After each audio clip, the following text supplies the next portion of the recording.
All right, can everybody hear me? Well, I know that the Q&A has started. I wasn't in too much of a rush. I wasn't even sure if I was going to do this. Uh, I honestly had no idea if I was going to do this. But I decided, yeah, I know that the Q&A has already started. That's why you're seeing the laziest thumbnail. I literally used the same background as my last video and just plopped a picture of Will and Shen. But welcome everybody. Welcome everybody. Seth, Neox, Cool CG, everybody that's popping in. Welcome. Thank you for stopping by. I appreciate it. And they're doing questions in order. I already saw that they were doing it. So we're going to go through the ones that they already answered. And we're going to just sort of catch up to where they are, because it kind of looks like they're doing this real-time-esque Q&A type feature. And I'll switch over to my face as well as the overall stream in just a second. If you hear me going like, it's because I was running around to get this all together. So genuinely, I am a little out of breath. But yes, welcome everybody, and thank you so much for being here. There's not even a description for this video. But that's all right. That's all right. So let's turn that over here. And now we're just going to switch over to the official Q&A channel where we have the questions already started being asked. Let's go over to, I believe this one should be it. There we go. Hello, ladies and gentlemen. Let's just make myself a little bit smaller here. Yep. Nope, not that. And right there. Make myself a tiny bit smaller there so we can see all the questions. And I'm going to also below, let's see, if we pull up these questions here, I know it's very tiny for you guys. I don't know if I could blow this up a little bit more. We'll kind of crop out the other section there, but there you go. That should be better, right? That should be better. And hopefully if I just go from question to question, yep, works perfectly. Works like a charm. So it's nice and big. You guys can hopefully read that. We're going to go through systematically, and they're only up to question 2. So we're not even that far behind, which is pretty damn awesome. But thank you guys for being here one more time. Let's see. So the first question, which this was actually, I'm curious. So my last 2 videos that I released were kind of trying to predict some of the answers. I was hoping that they just answered question 3. I was hoping they pick some of the more complex questions that we really don't know the answer to. This is one I brought up in my videos. They did say there's different housing, can we buy houses or property in the main cities? Yes, there will be different houses that the players can get. Some of you have to purchase, and some are rewards for specific quests. You can purchase a dwelling in all the major cities in the game, and there's at least one you get specifically for completing something. So Emil giving us a little bit of a tease there. I also want to pull up nice and quick. Just give me 1 second as I pull up. I want to get just a little bit of music in the background so it's not just the silence and the sound of my voice, right? That would be nice to have probably. Let's do some right here. We'll get some peace in Tamriel. It's always a safe choice, right? So let me know how that sounds in relation to my voice. We want it to be nice and peaceful in the background, audible, but not overpowering, of course. So that's pretty cool. I'm glad that there's cities. I wonder, some people were speculating what the 4th city might be. I see that they're up to question 3, and Will Shen is typing right now in question 3. Also, let's just get to the correct view here. Nope, they're only on question 3. We're going through the first question, so you didn't miss anything yet. Welcome, Cole, by the way. Yeah, so it's pretty cool. People were speculating what the 4th city might be. I know some people are torn whether or not Sidonia is the final city. So you'd have Sidonia, New Atlantis, Aquila, and Neon as the 4 major ones. I think that is the case. Some people, even I early on, speculated about, oh, is there going to be some 4th mysterious alien city that we come across? I think if we do, it wouldn't be counted among these cities, especially with the answer to this question. You can purchase a dwelling in all the major cities in the game. I would be surprised if we came across some kind of alien civilization and they're like, yep, you can buy property here. That just seems a little bit strange to me. So I think that safely rules out the possibility of us. Also, please let me know if the music is too loud. I turned it down a little bit, just to make sure. But again, we want it in the background, nice and easy breezy, but not overpowering. And I want to hear it too as I answer some questions, so I'm going to do that. Yeah, so I suspect that... Nah, we'll keep them off. I suspect that you won't be able to go buy some property in an alien city. So I think Sidonia is officially the 4th city. All right. Question number 2, we're going to try to catch up here. If we get the kid stuff trait, will our parents be generated based on our character's look, or are there standard parents put in place? What benefits might that be? They try to match your custom face and then create the 2 parents. So they're based on what your characters look like, although specific math involved is a bit beyond me. We had similar tech in our previous games. They did that with your dad in Fallout 3 and Fallout 4.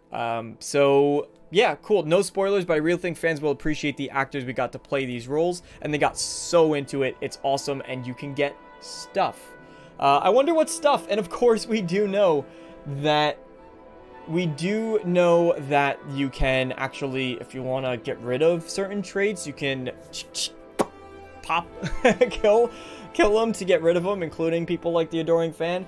So I guess maybe you can get an early house if you were horrible, horrible people. You can go off and kill your parents, and then you get a free house for doing so. That's pretty neat. I'm not surprised by this. They did use tech for the past games, as they mentioned in their answer. It was never that accurate. Has anybody ever had... Hey, Vault Hunter Gaming, thanks so much for stopping by. As well. Nothing about spacewalks yet. Nothing about spacewalks, unfortunately. Cold blood. Yeah, exactly, Spieler. Exactly. So I'm not surprised. Has anybody ever seen in any game... I think even for... Mass Effect Andromeda, getting away from Bethesda games, but even in Mass Effect Andromeda, they try to use this tech so that your father kind of looked like you, and it never really came out, besides maybe something like eye color. I never truly saw that resonate. I never said, that definitely looks like I am the offspring of X person based on their facial animation technology that they use for that. So I'm curious, have any of you guys ever been impressed by that? I personally haven't, so if they manage to make it better here, awesome. But yeah, so cool. You do get certain perks. Of course, they're not going to share what that is just yet. We're going through what the developers... So this is Will, Shen, and Emil. These are their answers directly. And then they're just sort of doing it in Discord. And we can go through... Actually, wow, that's a lot of stuff going on here. So for those of us who... Yes! Good, I'm glad that I actually answered this in my own video. For those of us who have never played a Bethesda Game Studios game and will be starting with Starfield, what information should we know to make the experience more impactful? I'm really curious to see what they have to say about this. I had my own thoughts. If you want to see my thoughts, I've actually answered this question in part 2. So I have 2 videos where I did some speculation on the Q&A videos, or on the questions being asked. I answered this myself. This was a question I had mad long ago because I played, oh yes, ultra-wide support. I don't know if they're going to answer that. I would like to get some of the tech details as well. Absolutely. Thank you, Vault Hunter Gaming, for enjoying Prey. If anybody in this chat likes Prey, you get 2 thumbs up and a whoosh, high five for me, because that's one of my favorite, it is my favorite arcane game that's ever been made. Really want a sequel to Prey. Really, really badly. Can you view the questions without an account? No, you need to have an account, I think, to get into Discord to join their server. But we're going through it here, so you'll be able to see all of them.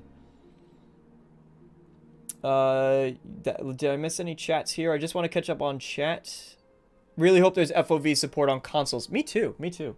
Alright, so I'm really curious what they said because I did answer. We always make our games for fans old and new. You can jump in without ever having played a Bethesda game before. While we do start off in the same spot, what happened to you before the game starts is totally up to you and your head canon. Yeah, so you can really go in. They went on to elaborate on this question saying, do we need to have like a D&D level background? No. You have kind of a predefined start, which is usually anonymous enough to make it yourself and to make it personal to you. But I think most of you who are watching this video now have probably played a Bethesda game, so I don't want to spend too long on that one. We like to look at it less as playing a game and more about living in a universe we created. So settle in, go at your own pace, and pretty soon you'll learn all the systems and be adventuring through the settled systems the way you choose. There's a trait and background system that will let you be more specific about yourself. You can also select anonymous. So I do like that they're not forcing you to get any traits as well. That's something we've already known, that you can choose to play with or without them. But the good thing about traits, and why I'm really happy they're bringing them back, is because it allows you to define the character the way that you guys want to. And if you don't have a background already in mind for that character, it can kind of help push it in a direction. And then you build it as you play your story. There's 2 ways to play a Bethesda game. I always like giving my characters a handicap. Welcome, by the way, everybody who's here. Please do not feel shy to say hello. And let me know if you asked a question in this. Let me know what your question was. I'd love to see what you guys were trying to ask. Let's see. As far as going into character's backstory, that's entirely up to you. For example, my latest character is a working schlub named Mitch Dombrowski. He's a husky, good-natured space trucker, and while he do whatever he needs to defend himself, he'll never shoot first. He's like Han Solo's sweeter older brother, and yes, there are traits and backgrounds that support that type of thing. Hey, Marco, how's it going? They did not answer any questions about play anywhere so far. So yeah, typical with Bethesda games, right? You make the character that you... Barbaric, hello, welcome. This is awesome to see all of you guys here. I love seeing it. It's also cool that they specified... I see this from Spieler. It's also cool that they have a space trucker. So we know that you can kind of shuttle cargo. That was the point of the scan when they were entering New Atlantis into the Jemison, to go to Jemison where New Atlantis is. They actually, their ship got scanned. They were scanning for contraband cargo that was on board. And so you can play a space trucker clearly, especially with those, we saw the ships that you can build. It's absolutely insane, the ships that you can make in this game. And so having those massive freighters, if you really wanted to just bring goods back and forth, it's probably going to be super slow, but you're going to hold tons and tons and tons of cargo, and you could just ship that back and forth at your leisure and really play that. So I love the idea of just doing a husky, good-tempered space... Well, it doesn't need to be husky. You could be a very ill-tempered space trucker. I mean, probably pretty stressful to carrying cargo back and forth. Yeah, tell me about your... Do you guys have characters planned as well in your own minds? I see Vault Hunter Gaming. My character will be a tech mechanic. He'll be quite stupid when it comes to speech checks. But you ask me to make a ship or a mod, I'll be the man for the job. I love that. I absolutely love when you kind of implement a handicap to your character. I think for people who've never tried it before, I would highly encourage that you try to give yourself one stat. It doesn't have to be multiple, but one stat that your character just completely flops at, whether it's charisma, so you can't pass every single charisma check or persuasion check, or if it's something like building, so your character cannot craft, so they have to find whatever gear they want to use on enemies or on other people, or buy it. I love doing that for my playthroughs. I highly encourage you guys, if you've never done that before, to try it. Cool CG. I plan to be a criminal in my Space Pirates era. I plan to do myself, but wanted to be a criminal. Nice. Well, are you a criminal? Is that yourself, Marco? Is that what you're trying to tell me? Your pirate flag would bring up as much. Fallout New Vegas is what got me into role-playing. Nice. I love it. Fallout New Vegas was, I think, the better role-playing experience. They have 16 questions up. All right, let's keep going. Please keep telling me about your characters, though. I love hearing all this stuff. How will the smuggling cargo system work? Can we hide it somewhere on the ship and sell it for more currency later? Will Shen says, certain items are contraband. You need to smuggle them past security ships that are in orbit of major settlements. So that's probably going to be Sidonia, New Atlantis, Aquila, Neon. And then I'm sure there's other major... Because they don't say... Notice he doesn't say cities, right? He says other major settlements. So we're going to probably end up running into a scenario where there are, and we also know that kind of procedural places might pop up like small towns or outposts. Those probably don't have security scans going around the planet, but let's see. There are specific items, meaning they're pretty much illegal everywhere. Of course, the exception, we do know for a fact, the exception is Aurora. And yes, you can hide them using special ship modules. That you can purchase, so you don't get caught with those harvested, or can you harvest organs in the game? Is that one of the features? Is that one of the features? I want to put my headphones on just in case we get like a new subscriber that stops by and I want to hear the alert, so that's why I'm putting these on. Can you harvest organs? Is that part of the Crimson? Is that part of the Red Mile? That seems like a Red Mile thing. Or unless Emil's just kind of teasing a little bit, unless he's just teasing. The economy is fixed, but prices of bought and goods. Okay, so similar to, I guess, Skyrim, in the past they've wanted to implement this this system where goods kind of fluctuate based on what you do, and it never really panned out, so they removed that feature from Skyrim. We really didn't see anything similar like that for Fallout 4. It seems as though they've kind of bailed on that idea of a really big working economy, which, honestly, from what they've explained, they've tried it, they had the feature working, and it just never made a tangible difference. Todd Howard said that directly. It never made a tangible difference to have that type of economy in the game. So, unfortunately, it's not going to be there. Maybe years down the line, they try to revisit and they say, you know what, the tech's here now, we can do it. And, of course, I know that the Fable games, Fable 2, for example, was very popular for having that feature where prices go up and down for the houses and the real estate. So, it's unfortunate that's not here. But I don't really think that's a make or break feature. And it's going to be, we already know that, right? You have high charisma skill or you get bartering skills and that kind of goes up. So, don't need to spend too much there. This is interesting. I love all the super reacts going on, making this hard to read. Don't get caught with harvest. Who is now going to be playing a organ harvester character? Does that change the type of character any of you guys want to play? Let me check out chat for a little bit. How long do you think we see before we see a Millennium Falcon or X-Wing? Oh, people are going to mod in Star Wars stuff from the get-go. I think a Death Star is going to be one of the first mods that come up. I think the Death Star is one of the first mods that'll come in. I have an introvert kind of character who was betrayed by those they trusted growing up in the streets of Neon, fled on a cargo ship to the mining facility, and boom, beginning of the game starts. Eli, I love it. It leaves it ambiguous enough where you have ties to Neon, but also where you can kind of flesh out that character as you go. I think that's awesome. Kind of charismatic because they had to learn to get by growing up. Of course, on Neon, that seems essential. Hey, Timmer, how's it going? Magic, hello. Welcome back, Magic. Long time no see. Dustin, how's it going? All this lore stuff is all well and good, but as a PCMR guy myself, I'm wondering if the game will have ultra-wide support. Yeah, other people have asked that as well. Alright, should we go to question 5, right? Move on. Will there be a jail system if we committed crimes? This was something, before I read the answer, I'm blocking it off from me. I can't block it off for you guys. I said yes, and I said it would probably work similar to the past Bethesda games like Skyrim, where if you have a high bounty, they will target on sight. If you have a low bounty, so let's see what they say. You can elect to go to jail or pay a fine when you're arrested, even resist arrest and try to escape. That's more like the settled systems is more like Skyrim than Fallout 4 is. Boom! You bunch of criminals. Thanks, Emil. There's civilization, government, there's laws, and in a couple places we actually explore themes of crime and punishment in our futuristic universe. So that I like, but I was exactly right. So that was a question I got spot on in my video. It's going to be like Skyrim, which, no surprise there. I don't think anybody should be surprised. And I even mentioned it wouldn't make any sense if we have 100 people that are watching. Hello, everybody. Thank you so much for being here today. Welcome, welcome.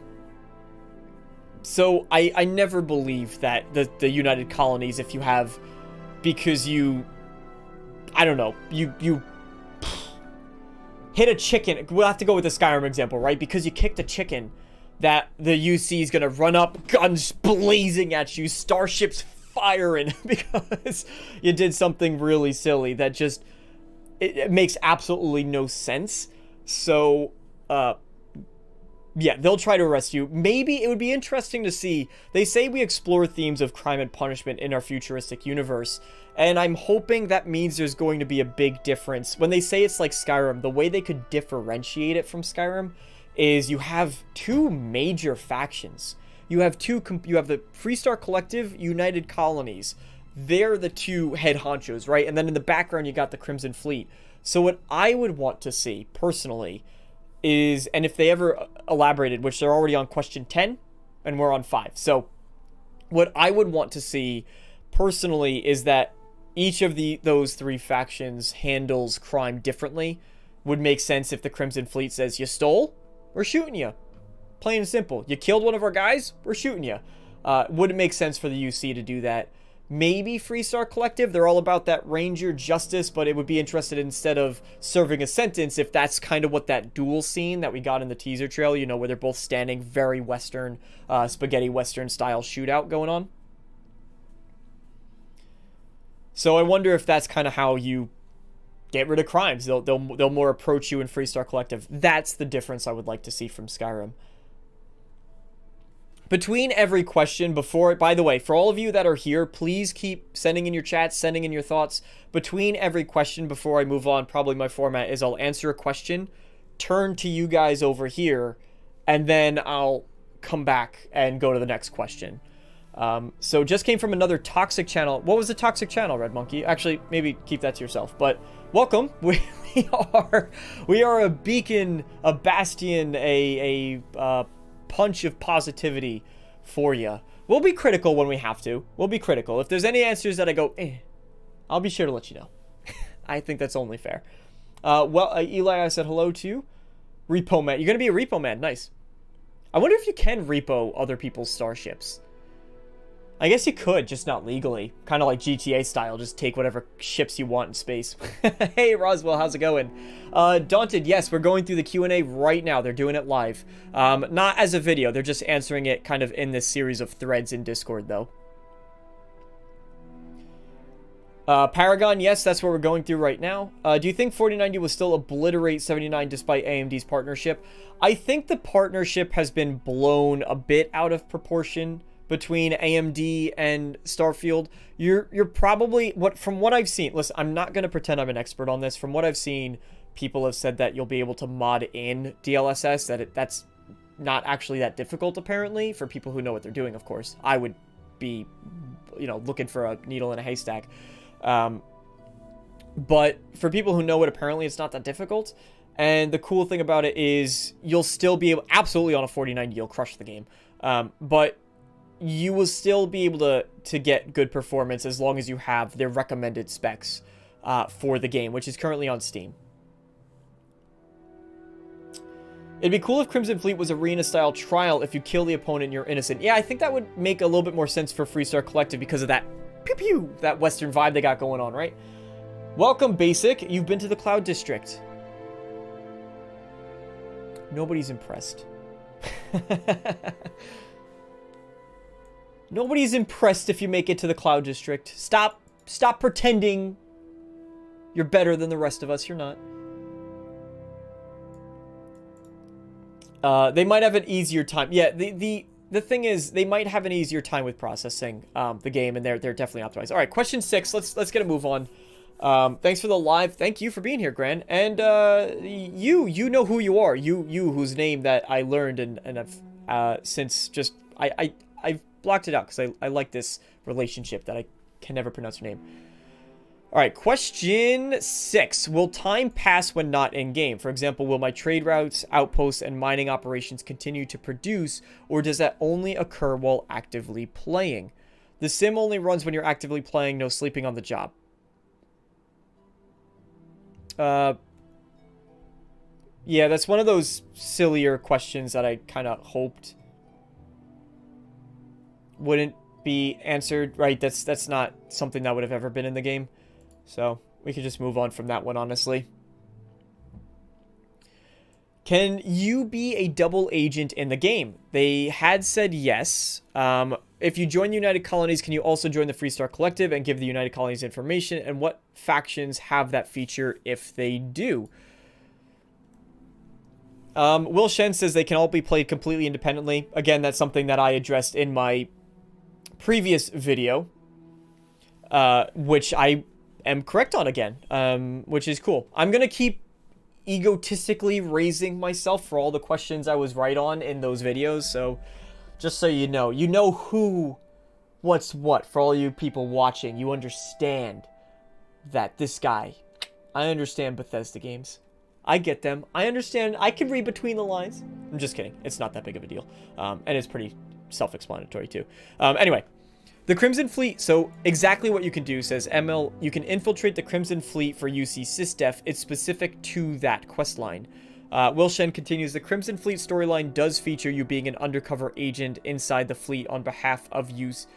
The Crimson Fleet storyline does feature you being an undercover agent inside the Crimson Fleet on behalf of UC, United Colony SysDef. But whether you betray the fleet or SysDef, a choice you'll get to make. So, you can do them independently. In the studio, I've been half-jokingly accused of referencing movies some folks have never seen because I'm old. So with this particular plotline, the inspiration was very much the movie Donnie Brasco. So a lot of people are wondering about the inspirations for Starfield. There you go, Donnie Brasco. Which, I mean, that's old, but you're not that old, Emil. People still... I know Donnie Brasco. Which is the true story of an FBI agent who infiltrates the Mafia. How far will you go? I like this. And they do say it's specific to a questline. How many instances can you do that in, right? Which, obviously, I don't want to know the answer to that question. I want to find it myself as I play. Is this the only time you can? And also, what happens... They say you can complete each faction independently. So, is there going to be a system where if you betray the Crimson Fleet, you can still be part of the Crimson Fleet and do their questline? Surely they'd have to recognize you. Right, how does that work? Anybody, any ideas? Big Z, 16 questions. Yeah, they're up to... They got 16 questions, yeah. A wizard is never late. Yes, welcome, Jonas. Can't wait to meet my parents. Dominic, take the parents treat? As long as you take the adoring fan, too. That's all that matters. You need every molecule. I'm glad you appreciated the name thing. Thank you. Hey, DB, how's it going? What chats I miss? Anything? Agreed, the question was kind of lame. Yeah, of course the game's not going to continue when you're playing. Might be the destroy the Brotherhood that locks you out. It could be. This could be an instance where you do get locked out. It could be a destroy the Dark Brotherhood type situation. That does make sense. I'm just curious as to, because they say you can complete them independently, it's almost like you're kind of getting two conflicting answers, and I know they've probably either thought of it, or when we play the game it'll make sense, so I don't want to sit here and overanalyze this one thing.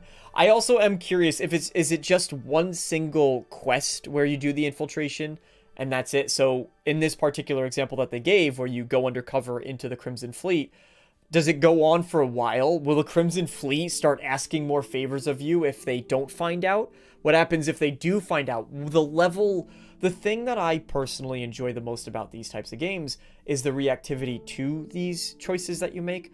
So if you do get caught, if you don't get caught, that sort of thing. And then beyond that, if you choose to betray them, you have another series of choices. You choose to betray them, does the UC find out? Do you become a triple agent? Right? So can you do that? Is that a possibility?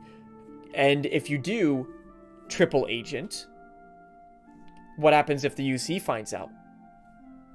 Right? What happens if they don't find out? So all of these different variables, if they can get explored, I know it's a lot to keep track of, but that would make this probably it would instantly, if there's that level of reactivity, instantly, hey Duran, how's it going? Welcome. Instantly would be an extra point for a review for me, because that I don't think we've ever seen that much branching in a game. Maybe something like Detroit Become Human type titles where they have those kind of butterfly effect stuff that goes on, but not in an RPG like this where it's that diverse. I guess maybe Witcher 3. Witcher 3 does a pretty good job. I've never completed Cyberpunk, so I can't speak to Cyberpunk's reactivity. Alright. With Crimson Fleet, the groups are cells. Maybe you can betray a group and the other might not know. Makes sense that way as well. Would that feel... My question is, would that feel a bit underwhelming, though? I would say yes. That'd be kind of... That, to me, as a player, would feel a bit like a cop-out. So, I'd accept it, but I wouldn't be happy about it, so to speak. Although, as far as nitpicks go, that would be the top among them. Hey, Randall, how's it going? Welcome. Of course, if you betray them, you can't finish the storyline. There's ways they can make it work. I missed the first 6 questions. Will you, at the end, go back and quickly touch on them? If not, I could rewind the stream. We'll see how everyone's feeling at that point. We'll see. Do you think Vasco will see literally anything, or will they disable vulgar words? There were a couple. What I would say, if you want to know that, I'm assuming you're talking about the names that Vasco can say. I would say if you want a good indication, go take a look at what Codsworth can say in Fallout 4, and that will probably be they might even use the exact same list, maybe add a couple more. So you can look at that list. That'll give you an indication. I think there were swear words that they'll call you in that list. All right. What are the beliefs and basic... This is a good... I did not think they would answer this question. I saw this when I was making my video. Holy crap. We got a lot of lore for this one. So any of you lore junkies that are watching, prepare, take your seat, buckle up, strap in. What are the beliefs and basic history of the religions we can join? Sanctum Universum, Enlightened Great Serpent. Okay, so this one. Yeah. Existing IRL religions are part of the Starfield universe with folks of all religions and denominations. Please let me know if the music is too loud. Jonas, I'm relying on you for that one. We don't really focus on them. Instead, we highlight the new ones specific to the game. So it's cool. Christianity, Judaism, all those, Shintoism, Taoism, all of it still in the game, but the new religions take precedent, and I can respect that because I'm more interested in that part of the game anyway. I'm not, to be brutally honest, I'm not too concerned about how Christianity has evolved. I'm more interested in exactly this, the Sanctum Universum, the Enlightened. So there you go. Thank you, Jonas. The Sanctum Universum is only a couple decades old in our timeline, but have gained a lot of prominence. So actually, if we pull up the Starfield website, it's only if we can kind of pinpoint. Let's bring this up here. We can sort of pinpoint if it's only a few decades old. Starfield begins in the year 2330. So if we take a look, you have probably around, it would have to be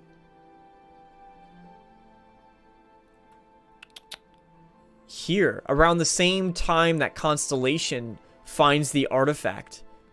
Do you think so Constellation comes into possession of their first artifact and tucks it away in the Constellation archive. That makes it sound like nobody knew about it, but do you think people knew about it?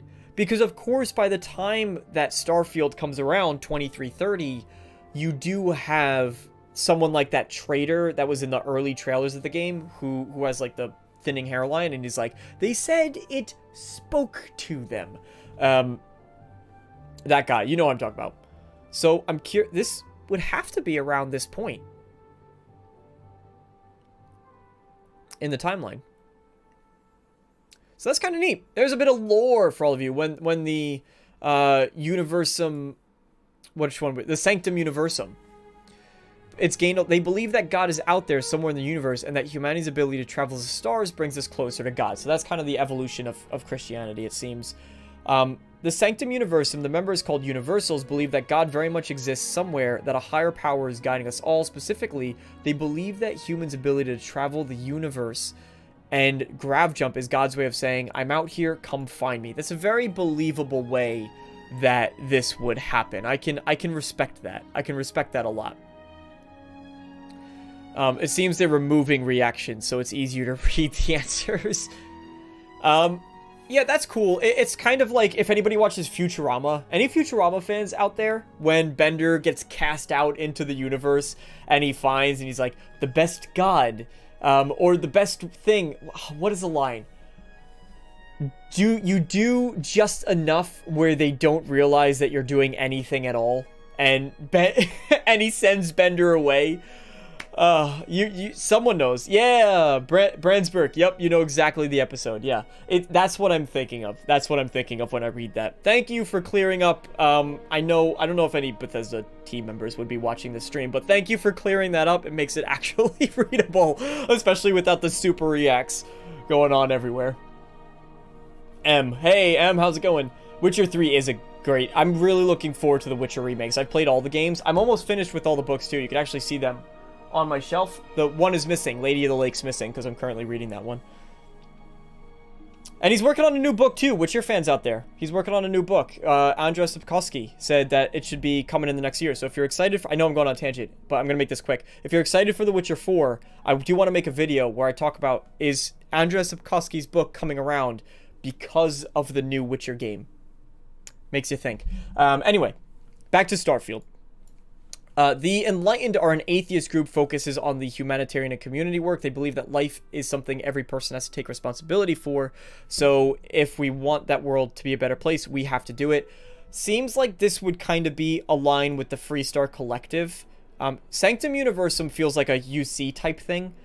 Enlightened seems like a Freestar Collective because that's what we're peacekeepers. We keep the peace is what I think people think it's Samco said. So there you go. The Enlightened are effectively atheists, rather take care of each other. House Faroon. Oh boy, says Emil. So in the game, you're not really sure what the complete truth is, but the gossip among the guards of House Faroon or the guards of anywhere, is this. A colony ship sets off for a new world, making grav jumps along the way.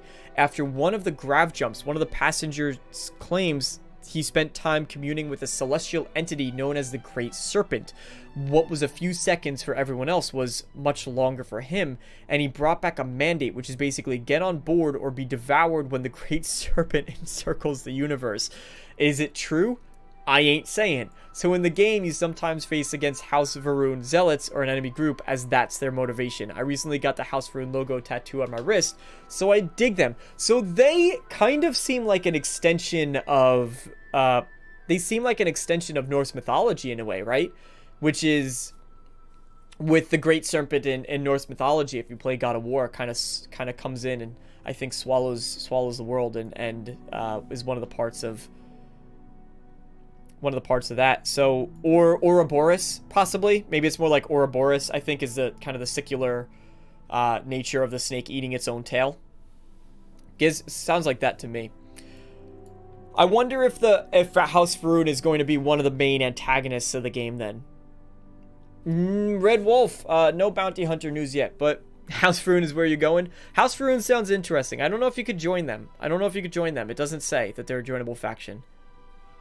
But you can, actually, no, you can. You can get the trait that might make them not attack you, right? There you go. You guys know. It could be like Rocco's Basilisk. Ooh, I should check out Rocco's Basilisk. Anyone booking time off says quitting their job for Starfield. I wish I could quit my job for Starfield.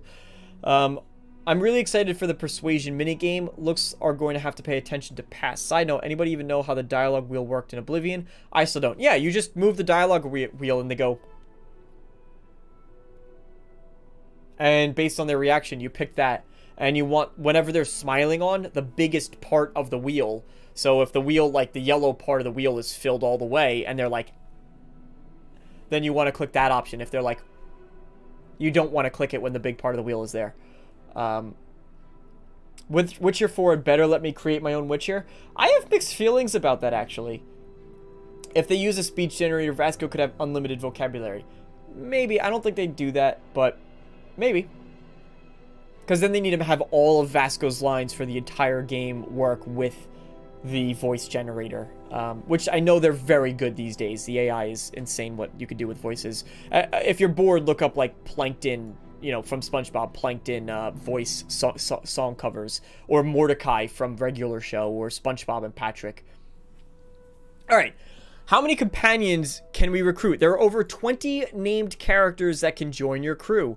Over 20. And so it might be, it's probably, when they say over 20, that usually means like 22 or 23. just to set expectations. We really focused on the members of Constellation, what Will said, LOL. 4 of them are from Constellation, so that's probably going to be Sarah, I forget their names, I apologize. It's going to be one of the something Co. Sarah Morgan, definitively.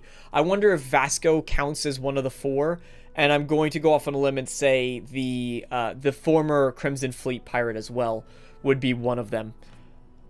The 4 from Constellation have the most story and interaction, but all of the named characters have their own backgrounds and can follow you around and carry your stuff. So, does that mean that 4 are going to be super highly developed? They're going to be on the level of Sarah, Sam, Barrett. Barrett! I forgot about Barrett, so I take back... the Crimson Fleet. It's going to be Barrett. You're right. You're right. Samco. Thank you, guys. I apologize. Sometimes these small details slip my mind. Samco. So I wonder if the 4 characters are going to be kind of Mass Effect level of depth as far as those companions go. And then afterwards, all the others will sort of be... Is it going to be Lydia level of interactivity? That would be sort of disappointing. It has to be a little bit more, right? It would have to be a little bit more than that. When we first began Starfield pre-production, we looked back at our previous games and realized how popular and effective the companions were, so they were a big priority. They do have a specific... One person's job during the Direct, if you remember, was like lead companion designer or writer or something like that. And we really wanted to tie them directly to the main quest. There are some really big moments with them specifically. I should also mention that our companion voice cast is amazing. We haven't released the list yet, but you can be sure there's a lot of talented actors. Same for Constellation. Yeah, we knew that the voice acting was really...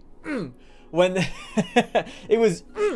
when they mentioned about the voice lines, this was during kind of Todd Howard's early Q&A video, and they mentioned the voice lines.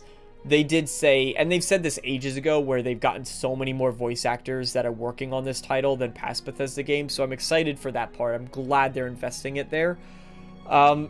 It makes it seem, though, I wonder if you'll kind of get, and I put air quotes around this, but get punished in a way for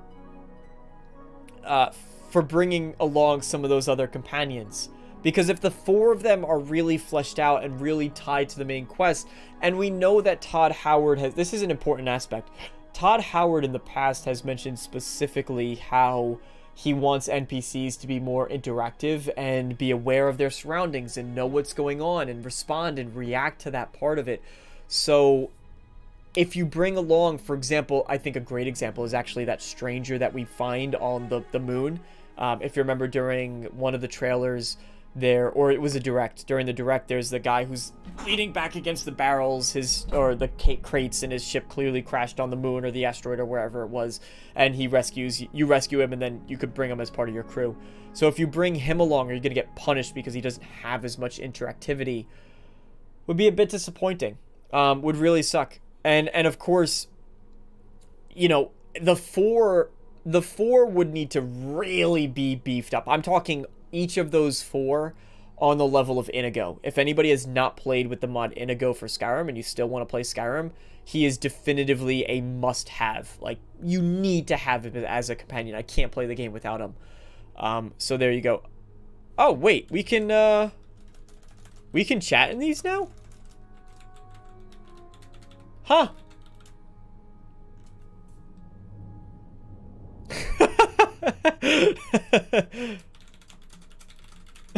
Someone said hi to Marco. Oh, that's amazing.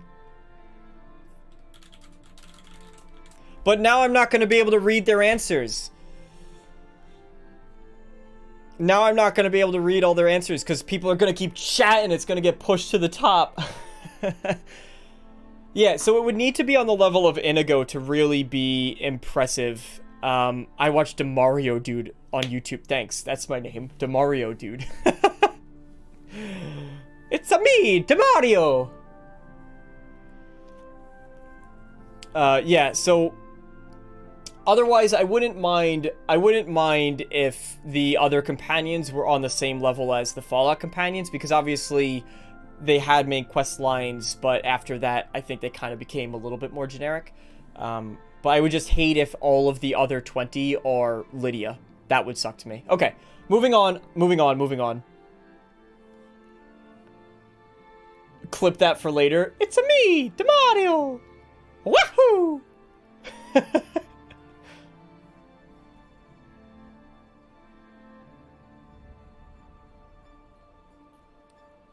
I need to do like an animation for it, like, and I did the sound effect. Boom. 20 is a great number, but they're going to be with you on your ship. They need to feel like family or a complex crew. They do. They need to be very... That's why I'm saying Fallout 4 companions, I think, did it great. I'm spending a lot of time here because I love the companions in Bethesda games. So there you go. I'm curious if you need a pilot all at once or if you can get a pilot companion. Me too. Me too. Since Baldur's Gate 3, can we expect this level of companions? Probably not. Starfield is like God of War in space, House of Ruin, Cyberpunk, Neon, Red Dead Redemption, Aquila. That game is already very Fallout in space. It is, yeah, it's taking a lot of inspirations from really good places. I like the blending of all this different stuff coming together, which is cool. Okay. So, when we assign crew members to work at Outpost, you have to pay them salaries. You just pay them once. We experimented with paying them regular, but ultimately decided to have a one cost. Cool. You can negotiate it over in speech. Some traits also affect the cost. There's a lot to do. We wanted to minimize. Great compromise. And I guarantee you mods will be pay your employees, right? Pay your crew members. And there'll be a mod that takes away funds over time. And I would love to see how complex that mod can be. That would be super awesome. Because I like that kind of mechanic. I do, admittedly. And I would love to see if they could make it robust enough where the NPCs actually leave. Like, you'll see crew members say, I'm not being a part of this. You haven't paid me in a week.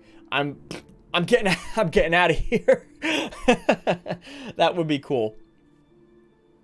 That would be cool. Give you a rundown. All right, so we're a bit more than halfway through their questions. So I think actually, Red, it's a good time. We'll do a very quick rundown. You can buy houses in each of the main cities, Sidonia, New Atlantis, Neon, and Aquila. So that's awesome. The kid stuff trait, your parents will slightly take a look after you in the game based on how you customize your character. If you choose to do the kid stuff trait, I've never personally noticed a big impact of that in any game, let alone Bethesda games, but it is there. They will try to take on your appearance, and they do get, quote, stuff. They didn't say what, but they do get stuff. If you've never played a Bethesda Game Studios game, watch my last couple videos. Watch my last video, part 2, where I answer these questions. I'll spoil. It's question 10. You can skip ahead to that part of the video. I give a good answer for that one. How does smuggling work? You have things that you can put on your ship to hide the cargo.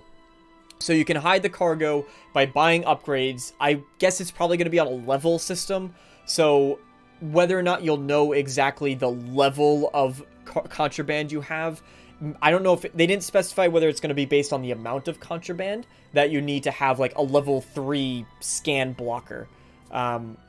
That is kind of going to be interesting. Or if it's just you buy a scan blocker and now you're permanently good. Would really be boring if that was the case.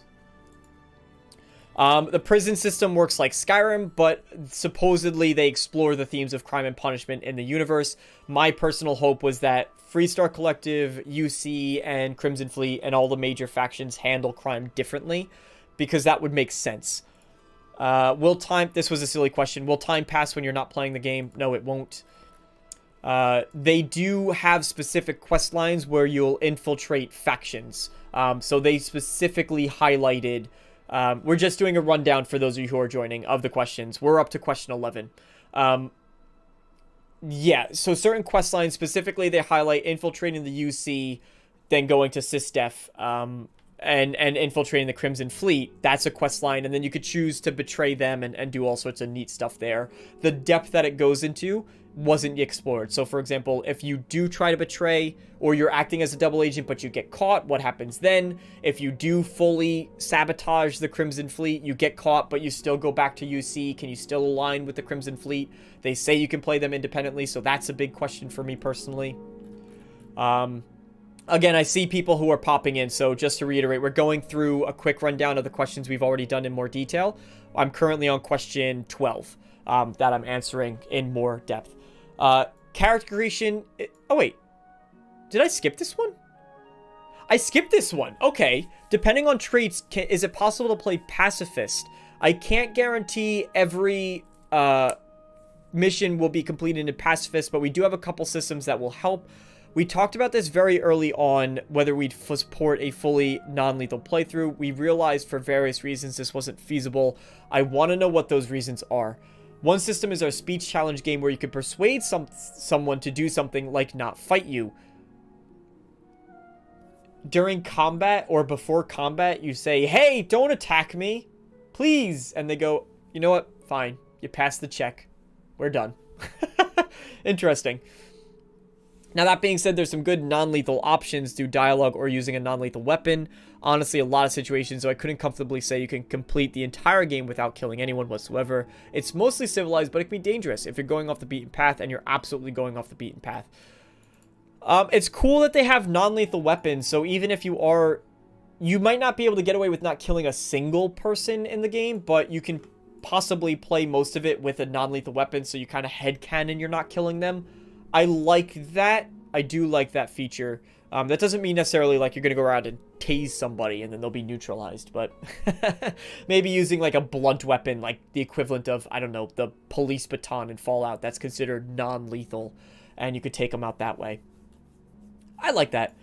We did go through, apparently I missed a question, but we did go through this one. They explained the Sanctum Universum, which is basically Catholicism. Enlightened is atheism, and Great Serpent is kind of like worshipping the Ouroboros, and you want to stay away from the giant serpent that's going to eat the world if you don't follow the religion. Pretty cool. And Emil has a tattoo of the Great Serpent that he got. How many companions total? They said over 20 named companions. Again, I was up to question 11, so we're going to speed through this one a little bit. 20 companions. My big question is how fleshed out. 4 of them are super fleshed out, each members of Constellation. Barrett, Samco, let's see if I can remember the names this time. Barrett, Samco, Sarah Morgan, and... God damn it.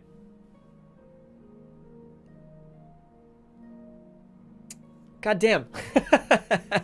Barrett, Sarah Morgan, Samco, Vasco. Probably not Vasco. It's probably one other. I'm sorry, I can't remember names, everybody. So 4 of them are fully fleshed out. There's Vlad, Noel. No, maybe Vlad is the 4th one. Maybe Vlad is the 4th one. He's the Crimson Fleet pirate. He's the Crimson Fleet. Thank you, by the way. So yeah, I'll get to chat in a little bit and kind of address what you guys are saying. So don't worry about that. I will address chat. But they say there's over 20. My question is, the 4 companions that are in Constellation that are super fleshed out, are they going to be like 4 Inigos where it's incredible? Or are they going to be kind of like 4 Fallout 4 companions that were in depth? They were detailed. I think Fallout 4 had the best companions personally. And then the other 20 are the equivalent of having 16 Lydias, excuse me, follow you around that are just meh. I don't know. And when you sign work outposts, this was something I was very curious about. Do you pay them salaries? No, it's a one-time cost and then they join you. But I do want to see a mod that's like pay, that's literally, it just has to be called pay your crew. And it takes out money every so often. And if you can't pay them, they'll leave. If you can't pay them, they'll leave. And I got recognized in this question, which was kind of fun. Oh, I think they deleted my chat. They did. They deleted my thing. Anyway. Alright, so, on to the questions. Will our companion... Danker, this sounds like Sean Murray, the No Man's Sky. Yeah, let's get some of your chats going on. Did the Q&A already happen? We're going through it. Are you hosting that Discord channel in your own Discord? I don't have a Discord, Roswell. I don't have a Discord. That would help with your immersion. I'm def using that mod whenever it comes out. Speaking towards the pay your salaries. Batman level of non-lethal. Yeah, you just give him severe head trauma. I just want to see my own body in first person. Probably also a mod. I don't think that's happening, Flockkill. Also, welcome to the stream. You could put your weapons away and it would sometimes disengage combat. Occasionally, not as often as I would have liked to see it. Maybe they put more of an influence on that for Starfield. DeMario lives on in our hearts forever. Oh yeah, they called me DeMario in chat. I guess they didn't like that, which it is what it is. Will our companions be able to level up their perks? Will their perks stack with ours? All crews start with skills of specific ranks. They don't level up, but they come at different ranks. So you might meet a character that's especially good at rifles and you hire them to watch your back, or you meet an astrodynamics expert that will increase your grav jump range. So that is how assigning crew members to ships work, which is exactly what I wanted to see, where they can complement the skills that you don't have. So if I do not have skills for targeting enemy ships, which is one of the ones that we know was shown off in the direct specifically, if I have a crew member on board, I can now utilize that perk on my ship. That's absolutely brilliant. I'm glad that's the direction that they went in. We call them skills in Starfield, and they do stack with yours when relevant. Some are there for flavor, to highlight companions' backgrounds and interests, but you really feel the benefit of the ship and combat-related ones. Getting a boost to your shields or seeing your companion laying down fire with the weapon they're proficient in are pretty sweet moments. Getting a boost to your shields, that kind of sways in the direction I didn't want to see, which is just, oh, you have X companion on the ship, now your shields are 300 instead of 250. Whoa! You know, like, that's a very practical thing to have, but it doesn't make me feel rewarded as much for having them on board. I guess you could say it will if you're building a particular ship that's very weak with shields and then you bring them on board. That's where the payoff comes from. So there's that. But I always appreciate, and I'm not going to come out and say, well, I could have done it better because this is how it should have been done. But I always appreciate when it feels as though there's a lot more uniqueness to the perks that they can offer you. And a prime example of that is exactly, you have a person who has targeting on your ship, now you can use targeting. Some people would argue that doesn't make sense because how can you suddenly target a ship better? That's not necessarily how it works. The way it works is they're showing you, or they're utilizing the skill for you. All right, let's get into some chat and then we'll go on to the next question. Mateo. Mateo was another one. Maybe John Starfield is the fourth. John Starfield. Hey, Mr. Starfield. Hold on, give me 1 second here. I'll be right back, everybody.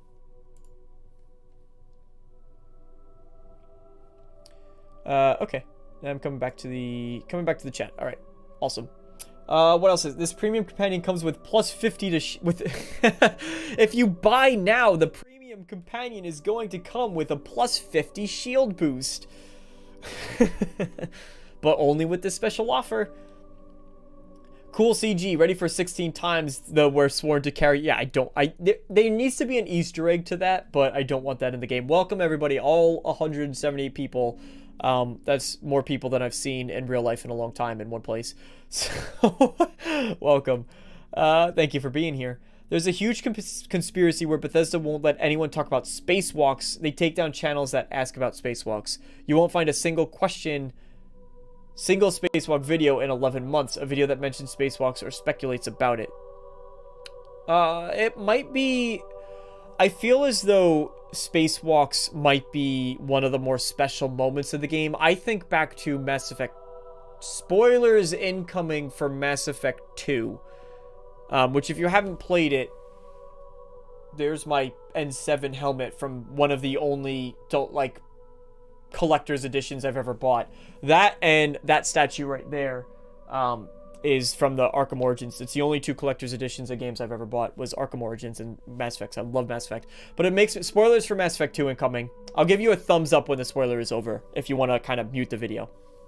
But in Mass Effect 2, your ship gets blown up very early on in the game, and then you're kind of walking through the remains, and it's kind of a spacewalk in a way. There's also moments where you're just kind of walking out the ship, and those are very special moments in Mass Effect, in my opinion. I think they're very cool because they're used very scarce, and that adds to the value of it. And so if there are any kind of spacewalking mechanics in the game, I'd want them to be similar to that. Even if you think about, for example, spoiler over, even if you think about, what was it? Wolfenstein, The New Order, when you kind of go to the space levels in Wolfenstein, or Wolfenstein, The New Colossus, excuse me. Those moments where you're outside feel very special because they don't have you doing it all the time. So I'd want it to be that done similarly, and I feel as though they could hold spacewalks for a very special moment in the game. All right. A tense moment. Yeah, exactly. A tense moment. That's what they're looking for. Did you get the Starfield Collector's Edition? I do not have the finances for the Collector's Edition, unfortunately, at the moment. So, no, I did not. I did not. Hey, Fox, how's it going? I do stream for those of you here, I'm not going to hold on this too long, but for those of you here, I do stream on Thursdays. Myself and Red Wolf Renegade, who's just awesome. You can check out his channel, too, just Red Wolf Renegade. We do a weekly podcast together on Tuesdays, and then also on Thursdays, I'm playing once a week on Thursdays at 5 p.m. Eastern Standard Time, playing through Baldur's Gate 3, so I'd love to have some of you guys there as well. It'd be awesome. They did Spacewalk in Fallout 3. Yeah, they did. They also did Spacewalk in Prey. Prey did it very well, and it was an inherent mechanic to getting around the station in the game, so it's a bit different there. But I think they could borrow elements from Prey. Absolutely. Hey, happy birthday. You get, that's awesome. Western Canada, and you're going to get to play Starfield Early Access. That is amazing. What an awesome birthday, and happy early birthday to you when I do inevitably forget, because I'll be getting prepared for Starfield myself. So, happy early birthday. That's awesome, man. All right, question, the questions are all getting out of order. What's going on here? What is going on here? I know you guys can't see it. But on the side, the questions are all out of order. All right. What are your favorite parts of the game? Asked. Shipping it, but seriously. I love finding content that I haven't seen yet or forgot about, or games are so big that no one person is likely to have seen it all, even after all of our passes and levels of review. Because of my position, my experience is a little different. I won't speak for Will, but personally, I've seen every questline, every city, every piece of content in the game at every stage of development, so I'm colored. For me, the real pleasure is seeing how they've evolved into the versions they are today. Wow, they just really let chats go. They might have stopped that. I have a real soft spot for Neon. Getting that city nailed down took a lot of work. Also, I love the quest lines. I think they're the best we've ever done. The designers on that really killed it. Our quests really evolve over development, and it's great to see how everyone adds to them. That's cool. That's cool. I don't have much to say there, unfortunately, but, you know, there you go. All right, question 14. What books or movies had a big influence? I'm a history nerd. I actually listen to a lot of podcasts. Like, I love hardcore history. Oh, that's awesome. Well, Shen, let's have a book club. We'll talk about hardcore history together. I love the way he presents it like a story. I know it's one of his very earlier ones where he talks about, I think it was the assassination of Franz Duke Ferdinand. And he explains, he's like, and he does this for a lot of things. This isn't unique to this. He does it all the time. But he's like, if a book were to be written about this, this is how it'd start. And you see 4 men in a room talking over a candlelit thing with a piece of paper beneath them. And another guy comes in and he's like, bam, and he plots down the route. And it's the start of World War I, and it is absolutely awesome the way he does it. So, anyway, I'm a late 70s, early 80s. I have fond memories of sci-fi, so let me think. I'm just going to skip ahead. Star Wars, Battlestar Galactica, Space 1999, Buck Rogers, Battle Beyond the Stars, Ice Pirate, Metal Storm, The Destruction of Jared Sin. I actually think I saw that one in 3D, but also much headier stuff. The writings of Arthur C. Clarke, Robert Heinlein, films like Contact, Interstellar, 2001: A Space Odyssey, and Event Horizon. I need to watch 2001: A Space Odyssey. I'm embarrassed that I haven't. In all those examples, you realize outer space is 2 things: a source of mystery and wonder, sometimes terror, and a giant blank page you can write any story, and we have written a lot of very different stories. And I think that actually really speaks to why they have space western clashing with cyberpunk clashing with, which somebody in the chat commented before. You have these vastly clashed with the idealized kind of the Presidium, the Mass Effect, you know, style idealized New Atlantis version of your space settlements, and they have all these different conflicting elements mashed together in Starfield. That's where the very different stories come out, and I'm really looking forward to, while they say you can play every character independently, me personally, I'm really looking forward to, this is my Crimson Fleet character. He wouldn't get involved with the UC unless he absolutely had to, because of those kind of quest lines where you subvert, you know, or double agent, excuse me, just had brain fart. Yeah, so I think that's why you get all those kind of conflicting elements there. I say conflicting, but I'm interested to see how they... You violated the law. Pay the court a hey, fine or serve your sentence. Mello, thanks for doing this. Good luck with your channel. Thank you. Then pay with your blood. And you got my favorite. You got my absolute favorite alert. You absolutely deserve it. Thank you so much for the super chat. I really appreciate it. This is just the beginning, ladies and gentlemen. We're on our way to 4,000 subscribers. And I know there's other channels that have grown faster and are bigger than us, but we are chugging and punching along. And genuinely, I think we have one of the most positive communities out there. Like, there's a lot.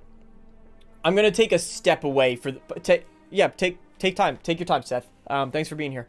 I'm gonna take a step away for a bit. So I know that sometimes people leave the stream when you do this sort of thing, but I see all the time. Also, if you guys can leave a like, I'd really appreciate it on the stream.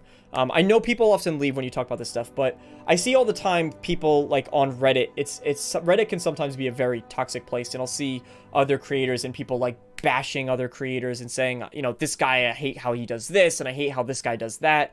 And I have not once seen my name. I'm sure it's there somewhere. I'm sure it is there. And I browse Reddit semi-frequently, so I see when people are talking. I've not really seen my channel come up and say, damn, DeMarco, like, blah, blah, blah, sucks. I hate, you know, he sucks for this reason. I genuinely think we have such an awesome community. And I'm happy to have all you guys here. So anyway, back on the subject. Thank you, Aramello. Thank you, Jonas. Red Wolf. Yeah, check out Red Wolf's channel. We do every Tuesday a stream, a weekend stream. That one gets a little bit rambunctious, I'll say. That one gets a little bit all over the place. So there you go. If you want a little bit more of an unfiltered stream. Okay, yeah, so Will Shen also said, our game is science fiction. I like how historians can tell you about how human beings react to extreme circumstances like war, famine, technological breakthroughs. And you can imagine... Hey, Cass! Best friends forever! Welcome. Thank you.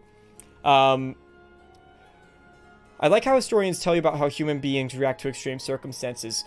I'm most interested in technological breakthroughs in this because obviously you have a big conflict of interest within the settled systems between New Atlantis and the idealized society mixed with and they actually highlighted this in those animated shorts, didn't they? All those different backgrounds. That's interesting when you pair these things together. How human beings react to different circumstances, war, famine, technological breakthroughs, and then you see the 3 animated shorts with the person from the UC, the person from Freestar Collective, and the street rats from Neon, and how they respond to the conditions that they've been in. Super cool, super cool. I'm really curious about technological breakthroughs because, of course, you have interesting circumstances. I'm sure most of you have heard after the plague comes the Renaissance, common expression. And so naturally it seems where Starfield is taking place, I imagine, is kind of on the far end of that Renaissance, right? We've achieved different, you know, and you think about Renaissance too, when people are able to build, I'm getting a little bit like higher level thought right now. I apologize if people are like, what the fudge is this dude going on about? Hey, Crispy! How's it going? You're my star. You're Azura's star. I'm getting a little bit like, what is this guy talking about right now?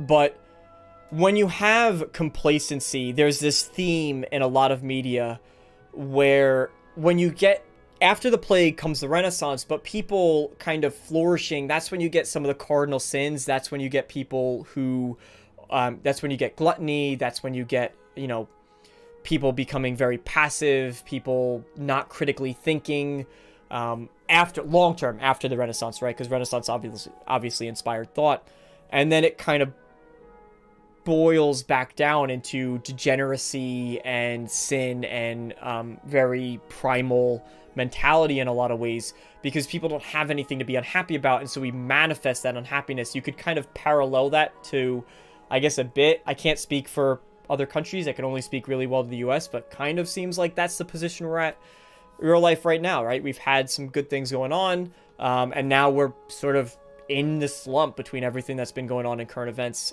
You could say we've had better times. So anyway, yeah, it's interesting. I like those themes. Let's move on. Let me address chat, and then we'll move on to the next question. I wish they answered more questions in 11, but I appreciate the time they did give us. I do wish they answered more questions as well, but it is what it is. And I'm happy that they did some interesting ones. Red has a filthy mouth. Red needs to work on that. No console wars, just being excited about gaming. That's it, man. No console, like, it's stupid. People will try to call me out. I've been called out. Console wars are stupid. And any of you guys watching here, if anybody has ever watched my content, then yeah, absolutely. Console wars are stupid. You guys know that's what I think. And if anybody tries to call me out, they clearly have not spent any time talking to me. People complain about the whole 1,000+ planets and a good chunk of them being nothing. I see it as part of them wanting to make the space game. That's what Todd Howard has said directly. Todd Howard has said directly that they want it there for people who want to do that stuff. They don't want it. Pagliarulo. Welcome to the crew, Own Arts. Hello, how is it going? Thank you so much for being here. I appreciate it so very much. Also, if you have subscribed to the channel during the stream and it doesn't pop up, I'm sorry. That's because you don't have your YouTube settings set to public subscriptions or something like that. So just so you know. Also, I want to thank one more time for Armello for the super chat. I really do appreciate that. You didn't have to. Hey, me and my buddy are having a debate. The music is from Skyrim. Yeah, this music is Journey Through Tamriel. It's just Peace in Tamriel. You could search it. It's the first video that pops up. Right now, it's the Skyrim soundtrack, but we've did Morrowind, Oblivion, and now it's on Skyrim. So there you go. Welcome, Dylan, by the way. I'm not interested in these softball questions. I'm here for DeMarco. I'm here for you. Well, I'm here for all you guys. People will probably just stay in their ships and go out to the deepest depths to discover said planets, or at least have constant play centered around on their ship. I think the ship is supposed to be very personal to you as your character, so absolutely I agree with that, if I'm interpreting your question correctly. Hit the like button, it's free, please do. We can berate you on Reddit if you want. Yeah, go, please don't. I'm still building my thick skin. Honestly, I am. A little bit. You got to get used to it. But anyway, did I miss? Yeah, so it's there. They've said many times. I am very, listen, my concern still lingers. I've talked about this before, so I don't want to linger on it, and I want to get on to the next question. So this is going to be the last thing I address before I move on to the next question. My lingering concern is whether or not the game and the style where the points of interest that are around, my big thing is whether or not the gameplay loop, I'm trying to phrase this as accurately, as concisely as I can, whether or not the gameplay loop is going to be fun, where you go do a single location that's in the planet, you get in your ship, you fly, find a new location, land, do the one singular location, get back in your ship, take off, fly, and do that over and over and over again. And of course, you have the beauty of space and the expanse and the space encounters, and all that needs to fill in those gaps and be exciting and fun. But of course, it's very different. And I will say, I'm coming from Skyrim. That's the world that I love.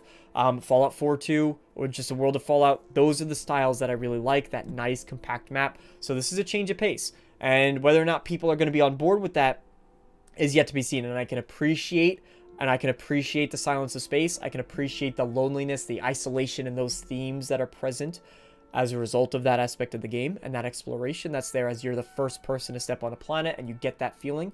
I love and respect it. But ultimately, what I'm here for is solid gameplay. And is the gameplay loop fun? All right. So question 15, what are some of the small details that add to immersion? I think what I really love is that although humans are living in space and our aesthetic is very much NASA, this is a lived-in universe and we can see it everywhere. I looked really closely at all their outfits. You can see seams, materials, especially on the spacesuits. Yeah, if you look at Sarah Morgan's outfit, actually zoomed in on those high-quality screenshots that have released for Starfield, you can see that in the newer footage of her, you can see that it looks really good, especially when the lighting captures it right. You can see all like the little details there. Constellation members have patches on their spacesuits and they're tied to what skills they have. I love that. I love that. I love that. Everyone loves the sandwiches, but it's the books that are lying around, the notes on the bulletin boards, the environmental storytelling that our level designers and world artists are so good at. And they are. They're super good at that. And we're going to see that continued in Starfield because, of course, the dungeons themselves and all that, while I say, hey, I hope the points of interest are exciting, as I was mentioning my concern, a big part of that is it's going to be disappointing. In Skyrim, it's okay to have a dungeon because everything's so close together. It's okay to have a dungeon that's kind of, you go in, you kill some stuff, you get loot, you get out, right? That's fine because you walk less than 6 minutes down the road, 2 minutes down the road in Skyrim, and you'll be like, oh, here's this other cool dungeon. Let's go do whatever cool stuff is here, right? That's awesome. And in Starfield, there's so much more space in between these encounters that if you get this kind of, hey, just go in, kill some stuff, and get out, I feel like that's going to weigh a bit more heavily in a negative way, where you kind of think to yourself, I kind of wasted time doing that, didn't I? You might find some cool stuff, and that'll make it worth it. So if there's some cool loot that you get, but of course that's random loot that drops, so you're not always guaranteed it. So I hope some people can kind of understand where some of that comes from. I'm a slow typer and somewhat typo obsessed. Totally love the work on our voice actors. They did mention that. The music, yes. Ian and Zur, I was a little bit concerned. The early music that we were hearing was like, this is kind of Fallout, but a little bit spacey. But the stuff that we've heard completely, any of that's gone because the music that we heard during the direct was incredible. The sound effects and the clothes. Buttons. We love our buttons. Also, yeah, they're trying to bring the starship to life, which is cool. A new thing they just teased today. So that's pretty neat. Yeah, I like the detail. So all these little things, and then on top of that, Todd Howard has mentioned before, it's the little things like being able to pick everything up in the world, right? That really adds to the immersion. And so that's part of making these worlds feel exciting and feel lived in and all that great stuff. He's a level designer, not a writer. All right, so I'm going to catch up on chat, and then we'll move on to what is the final question, question 16.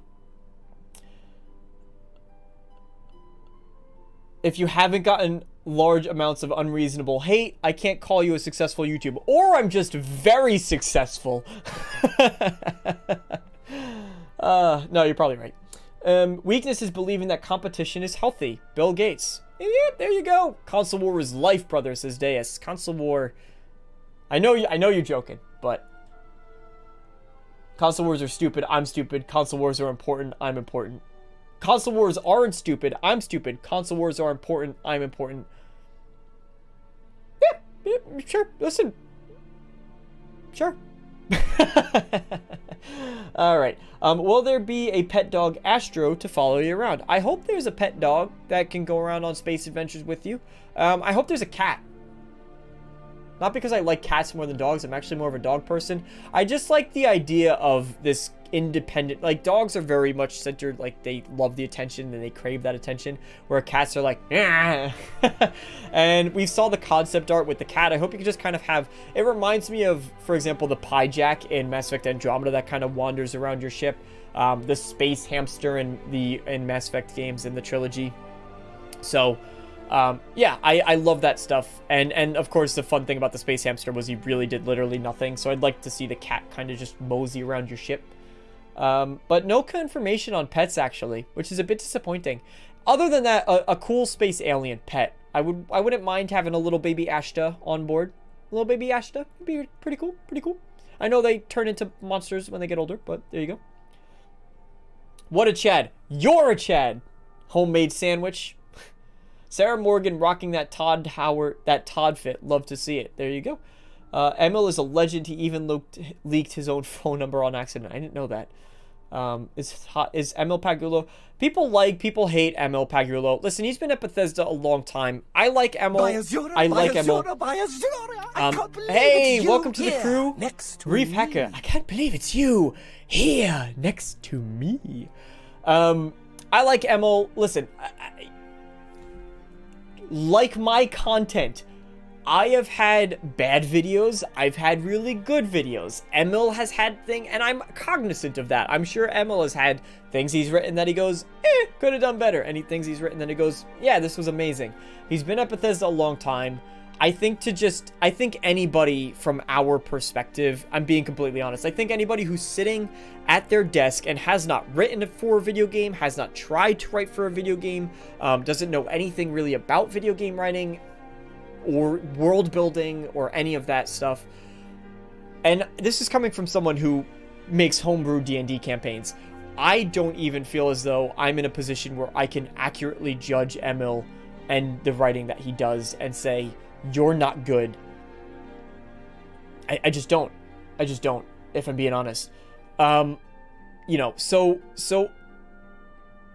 like I said, there's things that he probably even looks back on and says, I probably could have done that better. There's things he's really proud of course. There's things I think he's done great. So there you go. It is 50-50. The Cool CG, thank you for being here. I appreciate it. Reef Hacker, they open it up and it gets crazy. Best friends? Hey, Neo Orange Music. Best friends forever. Welcome to the stream. I hope it's true. I hope we can be friends. Genuinely. I don't mean that in a weird way. I like to think all of you, that's my thing about doing YouTube content, is I want to interact with you guys. Like, if I put out a Prey video tomorrow, I want you guys to be like, hey, I want to hang out with DeMarco and watch the Prey video. That's like the ideal thing for me doing any of this stuff. Let's see. Am I caught up on chat? He made the entire language for the dragons in Skyrim. That's cool. Clearly hasn't played the Oblivion Dark Brotherhood questline. There you go. Don't bully Don't bully Listen, everyone has their own opinions. They're entitled to their own opinions. Anyway, does anyone know if we can actually walk / explore every inch of the planet, or if it will be limited? That was a question that was asked. I answered it during my speculation video as well, but just to cover it here, that's a very good question that was not asked. Even as we get to question 16, I see it wasn't asked, which is unfortunate. That's the type of stuff I wanted to see clarified. Even things, what they didn't... The question I really wanted answered was, how do you travel between planets in the same system? Because I know some people are saying definitively, of course you'll be able to fly to a planet. No, it's not been confirmed, actually. Like, maybe you can. Those are the types of questions I was hoping would be answered. So it is what it is. But as for how planets work and how they kind of wrap around. Welcome, Jackaboy. Thank you for being here. I appreciate it. So, you probably can't walk around the entire planet. I also don't think you're going to run into an invisible wall. This is pure speculation. What I suspect is that the land will sort of generate itself similar to Minecraft, where you can just endlessly keep walking. But if you, let's say you scan a planet and you see there's a point of interest here and a point of interest here. Now, we're talking hundreds of thousands of miles apart, right? I have to fit my fingers on the tiny screen here. So, if there's 2 points of interest you see, you scan the planet, you find them. Theoretically, you think you could walk between them. You probably can't. It will probably just keep generating terrain and generating a landscape, and the terrain is going to be very generic. You're de-incentivized in that way to try to walk the entire length of a planet. Because when you do, there will be absolutely nothing there besides the occasional resource or mineral that you come across. In fact, I even suspect it's possible that if there's multiple biomes on the same planet, again, this is pure speculation, but you cannot walk from one biome to the other. That's my guess. You would have to leave the planet, land on a different part of the planet, and then the new biome would spawn in. And what would be interesting to see, because you can land anywhere.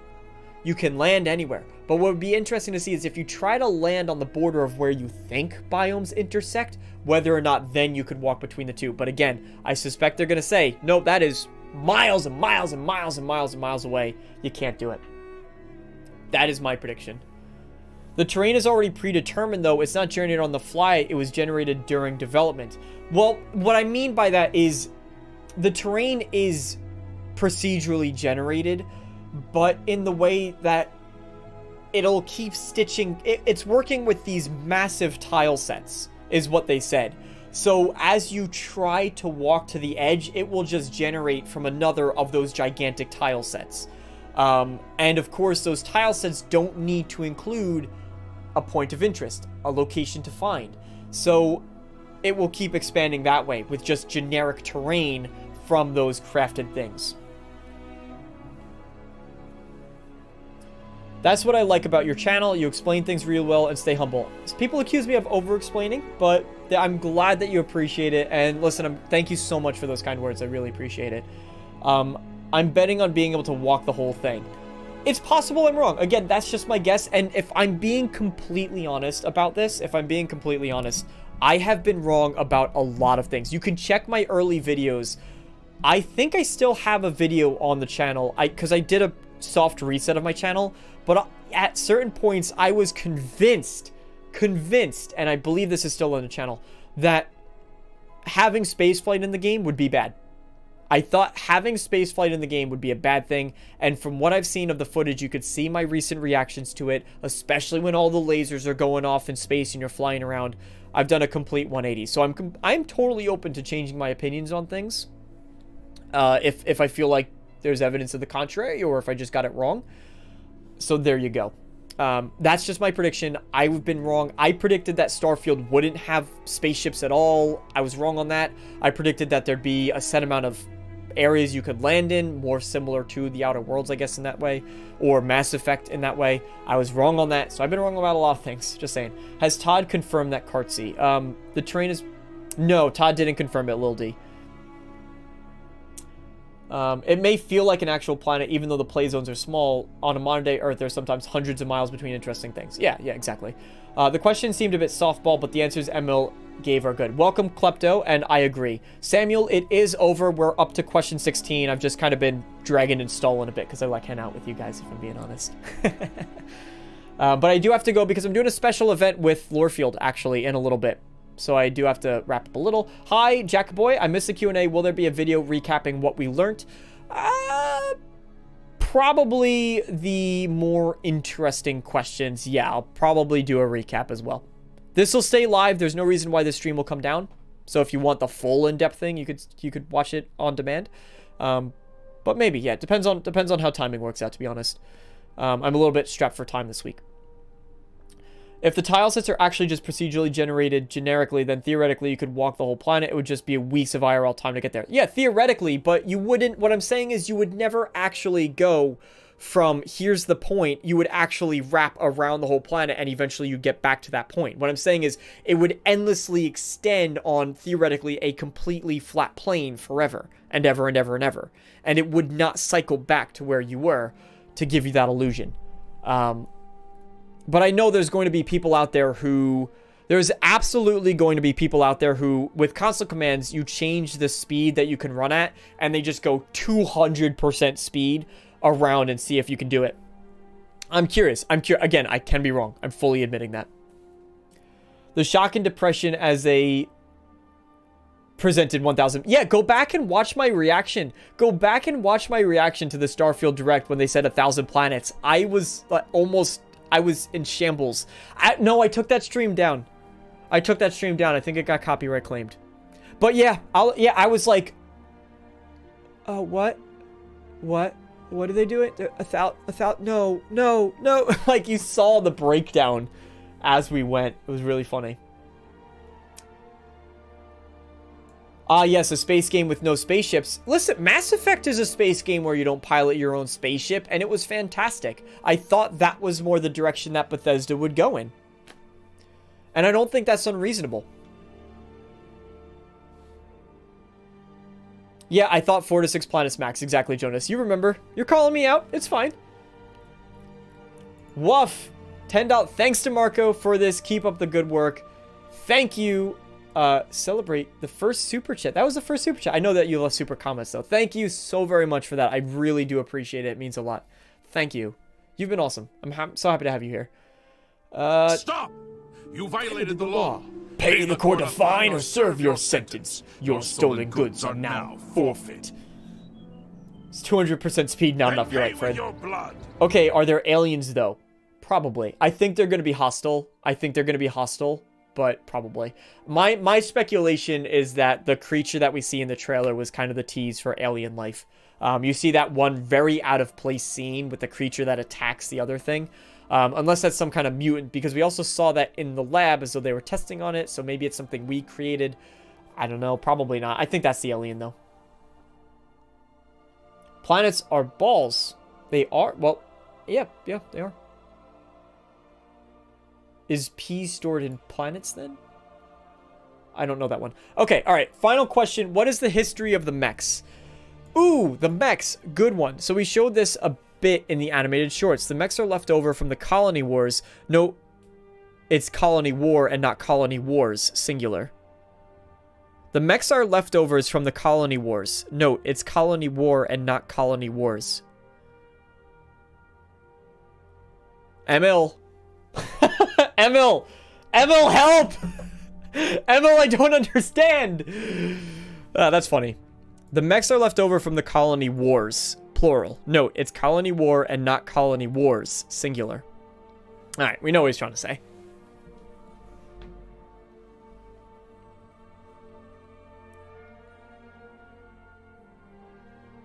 Let's see.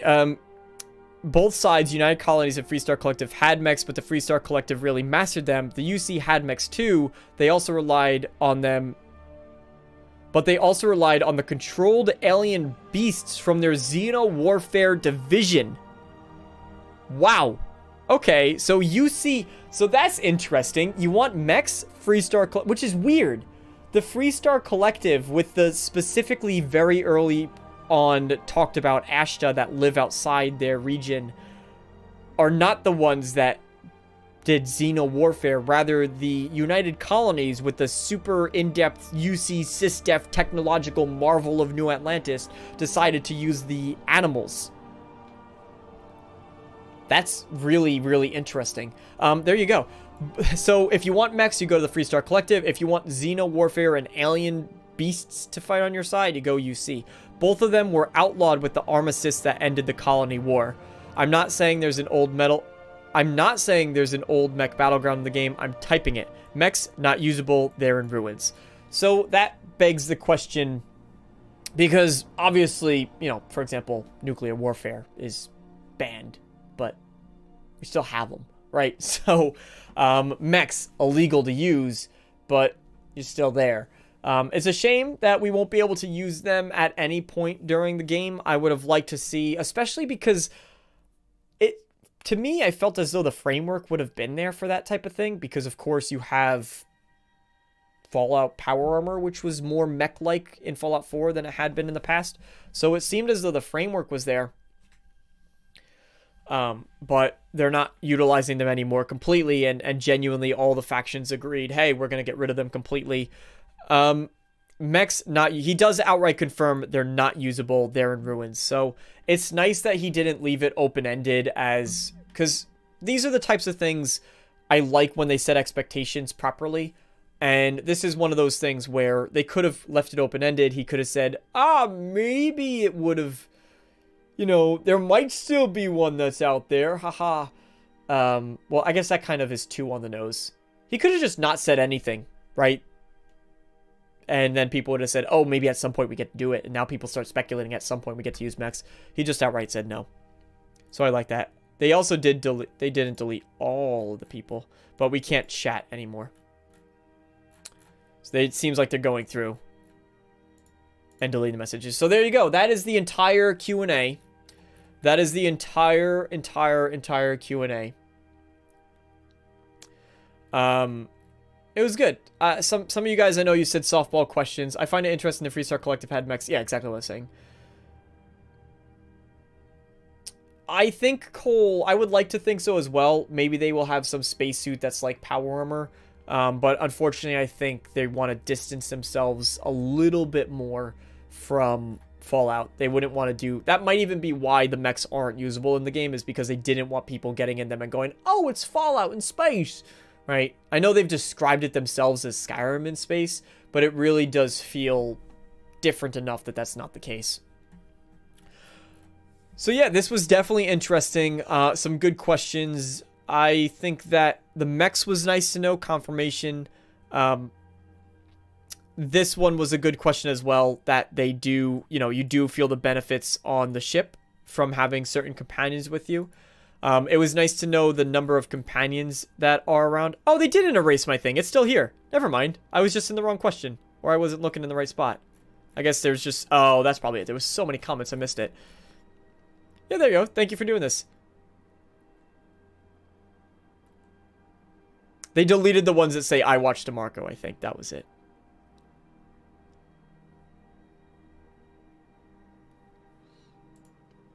Which I understand why they would do that. Okay. That was a good one. Will it be possible to play in pacifist mode? That's always a big question. I like the confirmation of non-lethal weapons that you can use. And I also appreciate that they said you can't get away the whole game, but you could certainly try, and you could do it for a long time. Companions, that was a nice one. The double agent clarification was also, I think, probably... That's me in the chat. Hey, there you go.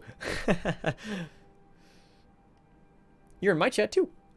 This was a good clarification as well, because I was very curious about exactly how that would play out. And it's nice to know that...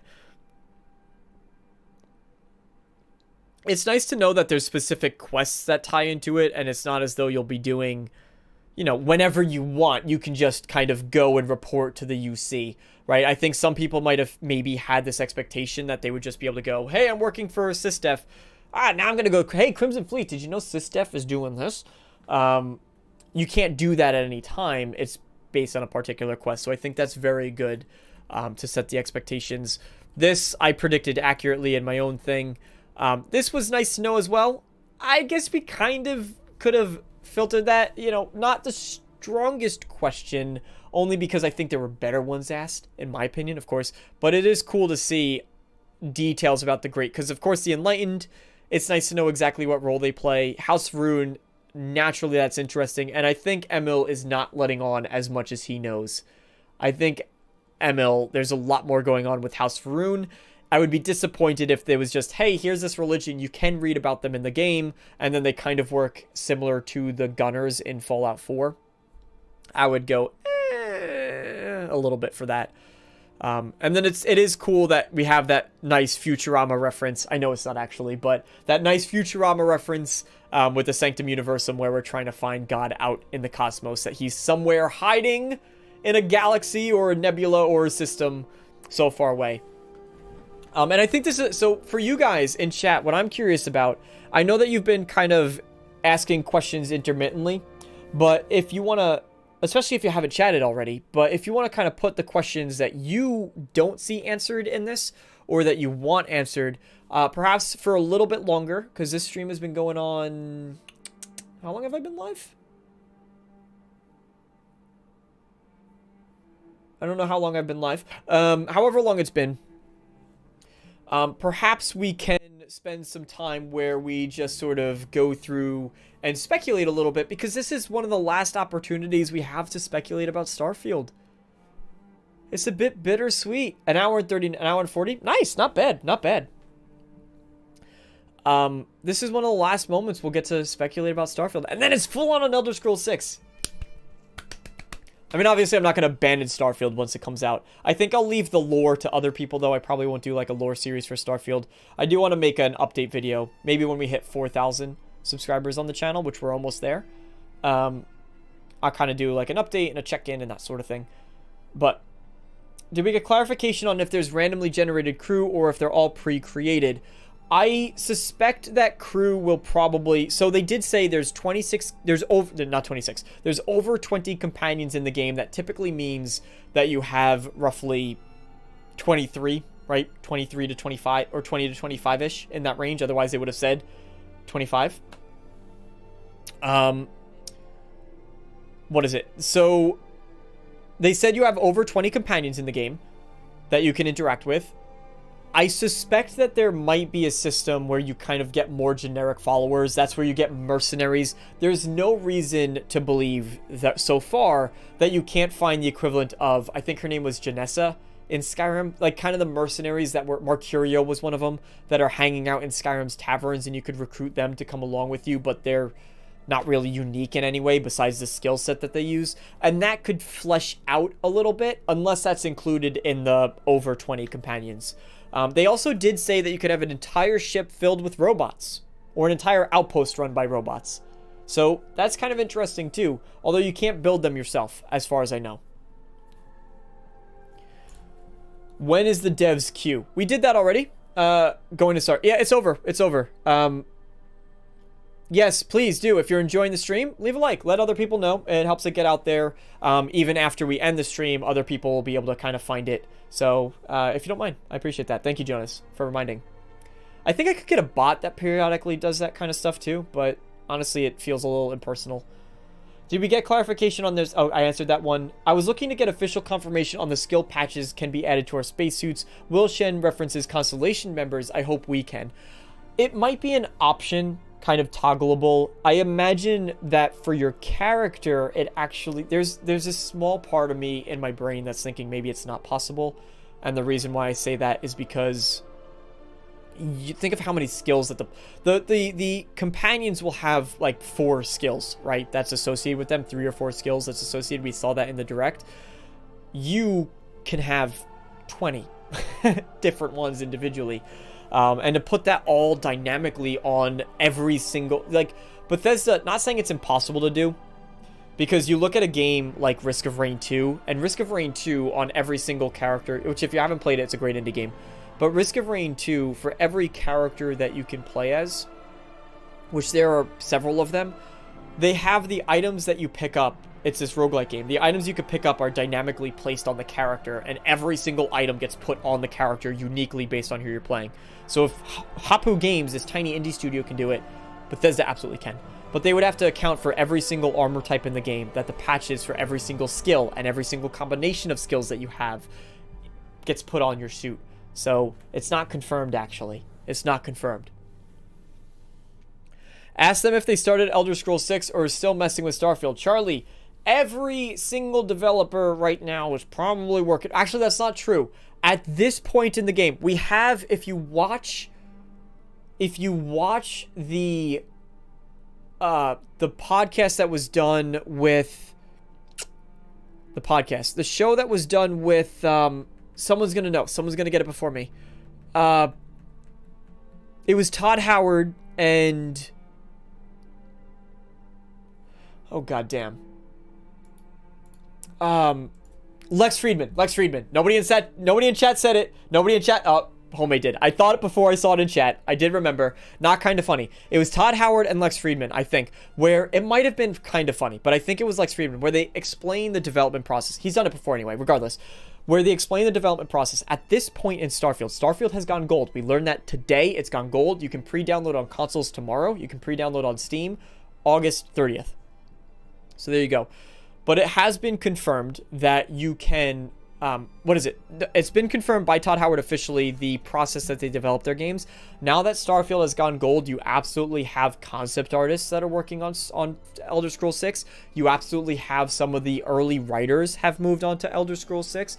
You probably even have the music, because they say music is always one of the first things that gets done for Bethesda games. So whoever's doing the music, I love Ian Zur. He's incredibly talented. I've said it before, I'll say it again. I've always hoped that they kind of take some of these hidden, these smaller composers. For example, I really like one composer in particular. He did the music for Final Space. What was his name? Final Space composer. It was Jake Sidwell. So I would have hoped they would take like someone who's not known, like Jake Sidwell, or less known, and they would have had him do it, because they, quite frankly, tons of people can do amazing music. As much as I love Enan, I like also seeing new talent. So, but if it is Enan, or if it's someone new, regardless of that, they probably already are working on the music. Hey, elusive.eth is on the screen here. I know it's super tiny, but I answered his question on my videos. The official Q&A ended, but all the questions are here. If you join the Constellation Discord, you can see all the questions that were asked, and you could read through them kind of in post and get the answers. Or you could go back and reverse the stream and watch it, from the beginning. Pre-download on PC or via Windows also tomorrow too, by the way. Tomorrow for consoles. Tomorrow you can pre-download for consoles. Will there be a live stream with Shen and Emil? No, there will not be. B, thanks to FTC lawsuit against Xbox, it was leaked that it might be releasing in 2026. It's possible. Listen, Todd Howard, one of the things that's interesting about Elder Scrolls 6, which I'm glad you guys are bringing up Elder Scrolls 6, because I'm going to be honest, I'm genuinely going to be more excited for Elder Scrolls 6 than I am currently for Starfield. I'm excited for Starfield, but Elder Scrolls, I know that's the only Elder Scrolls thing I have on my shelf. It's quite frankly embarrassing, but obviously my logo with the helmet is themed around Elder Scrolls. Like, I love it to death. I love it to death. So, all of my alerts, welcome Trevor Evans for stopping by. All of my alerts are based on Elder Scrolls. So I can't wait for that game, and 1,000% I'm going to be diving into that game like a nutcase. I can't wait to start speculating on that one. But what was the question?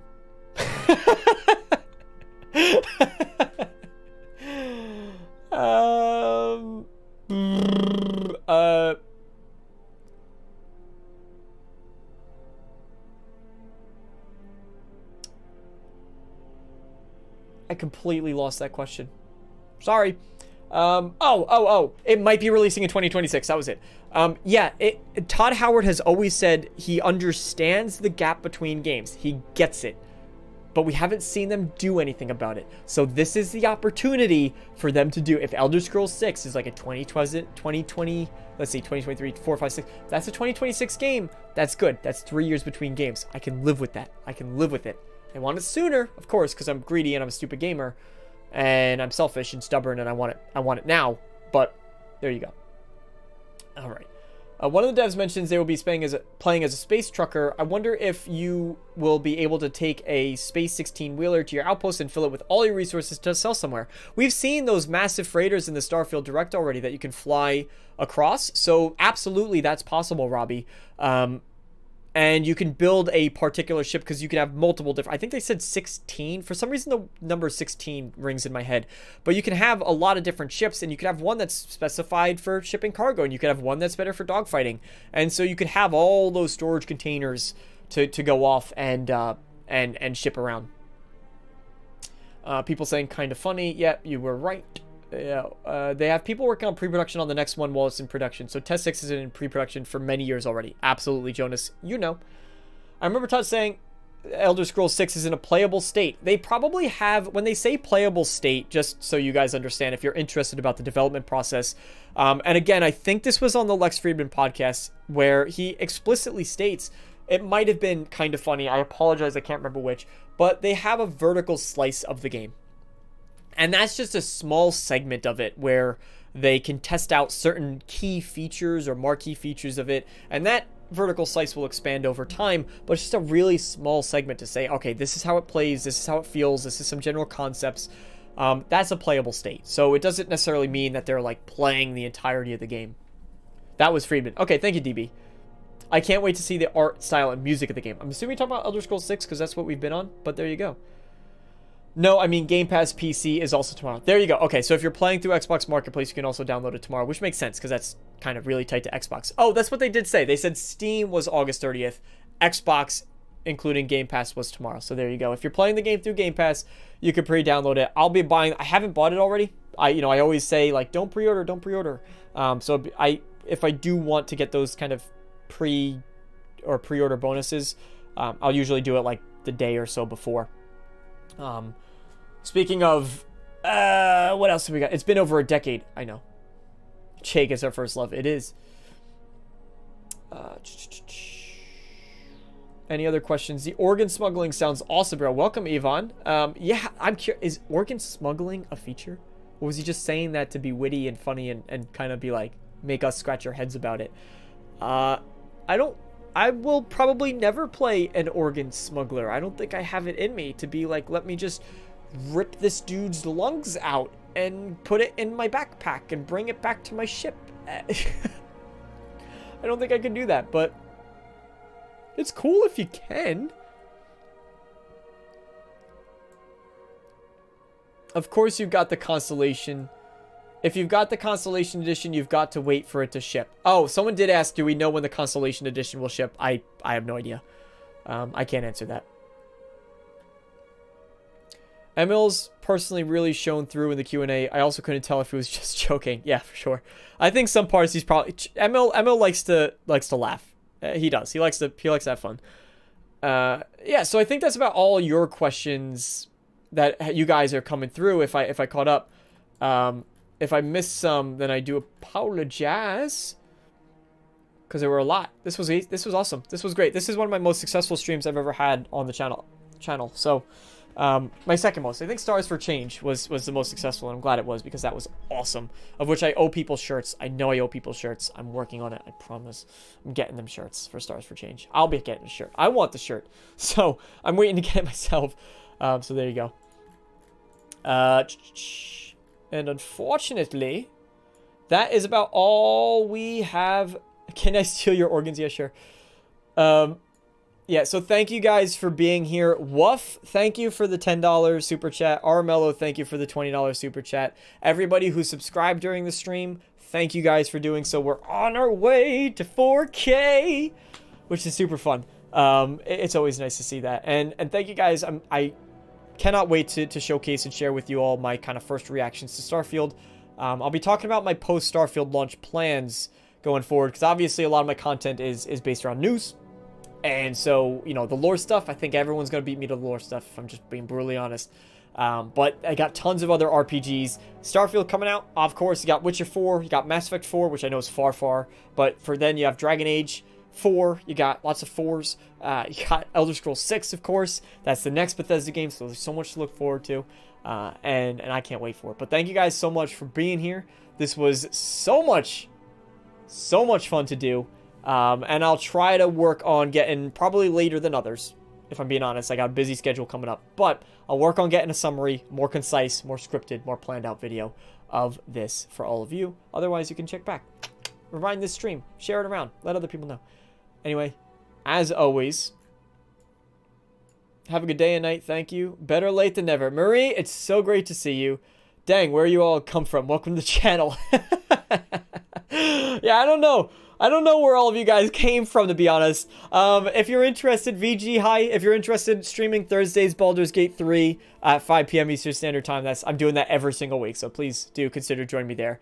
But anyway, I could drag this on forever. I always do. I'm bad at it. Thank you, and I hope to see you all next time. I love hanging out with all of you. This is my favorite part of YouTube. It's my favorite part of doing this. That's why I keep lingering. Anyway, okay. All right, I gotta get off. I'll just keep doing this. Bye! Oh, that's not sized properly.